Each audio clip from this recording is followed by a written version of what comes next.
आज हम उन चिन्हों के बारे में बात करने वाले हैं जो हमारी रोजाना जिंदगी में बहुत जरूरी है व बहुत महत्व भी रखते हैं। वे चिन्ह हैं विराम चिन्ह। उन चिन्हों से हमारी लिखित भाषा और भी प्रभावशाली बन जाती है। तो आइए इन चिन्हों के बारे में और जानते हैं। तो पहला चिन्ह आ रहा है पूर्ण विराम। मैं हूँ पूर्ण विराम। पढ़ते समय जिस स्थान पर वाक्य समाप्त होता है वहाँ पूर्ण विराम चिन्ह लगाया जाता है।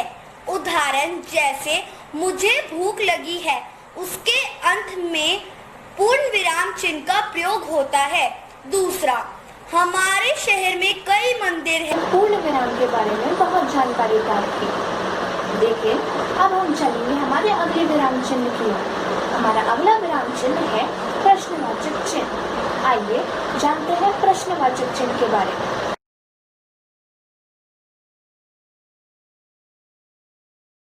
मैं प्रश्नवाचक चिन्ह हूँ। आज मैं आपको बताने जा रहा हूँ कि विराम चिन्हों में मेरा क्या महत्व है। जिन वाक्यों में कोई प्रश्न पूछा जाए या किसी से कोई बात पूछी जाए उन्हें प्रश्नवाचक वाक्य कहते हैं। मेरा उपयोग प्रश्नवाचक वाक्यों के अंत में होता है।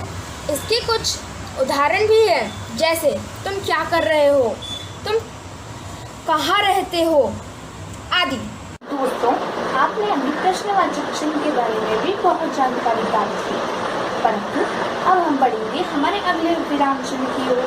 हमारा अगला विराम चिन्ह है विस्मयादि बोधक चिन्ह। आइए विस्मयादि बोधक चिन्ह के बारे में जानकारी प्राप्त।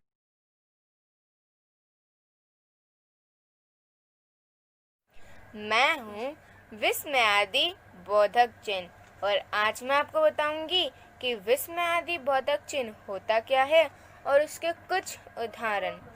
जो चिन्ह लेखक के हर्ष, विस्मय, नफरत, शोक आदि भावों का बोध करते हैं उन्हें विस्मयादि बोधक चिन्ह कहते हैं। जैसे हे राम, ये तुमने क्या किया, और अरे आप कौन हैं, इत्यादि। धन्यवाद। दोस्तों, अभी आपने विस्मयादि बोधक चिन्ह के बारे में काफी जानकारी प्राप्त की, जो आपके लिए, मेरे लिए, हम सबके लिए बहुत आवश्यक और बहुत महत्वपूर्ण भी है। तो अब चलते हैं हमारे अगले विराम चिन्ह की ओर। हमारा अगला विराम चिन्ह है अल्प विराम। आइए अल्प विराम के बारे में जानते हैं।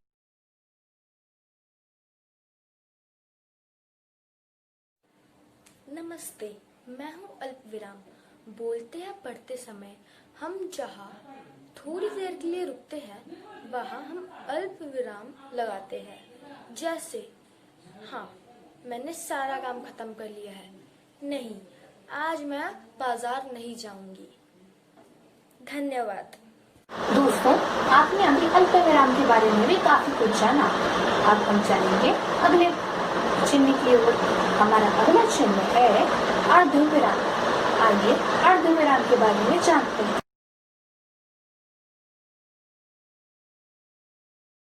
दोस्तों, अभी आपने वाक्य में लगने वाले बहुत सारे चिन्हों के बारे में जाना, लेकिन अब हम उस चिन्ह की ओर प्रस्थान कर रहे हैं जो हमारी बातचीत की भाषा को लिखित भाषा में उतारने के लिए इस्तेमाल में लाया जाता है।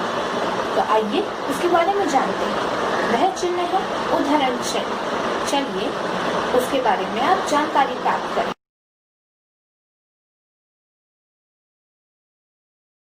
दोस्तों, अभी आपने एक और चिन्ह के बारे में जाना जो था उदाहरण चिन्ह, परंतु अब हम उस चिन्ह की ओर प्रस्थान कर रहे हैं जो हमारे कठोर शब्दों को सरल शब्दों में दोबारा लिखने के लिए इस्तेमाल में लाया जाता है।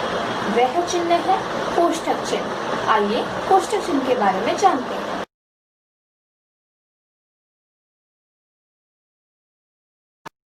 आपने अभी कोष्ठक चिन्ह के बारे में भी काफी जानकारी ली, परंतु अब हम उस चिन्ह की ओर चलने वाले हैं जो दो शब्दों को एक जोड़ में लिखने के लिए इस्तेमाल में लाया जाता है। वह चिन्ह है योजक चिन्ह। आइए योजक चिन्ह के बारे में और गहराई से जानते हैं।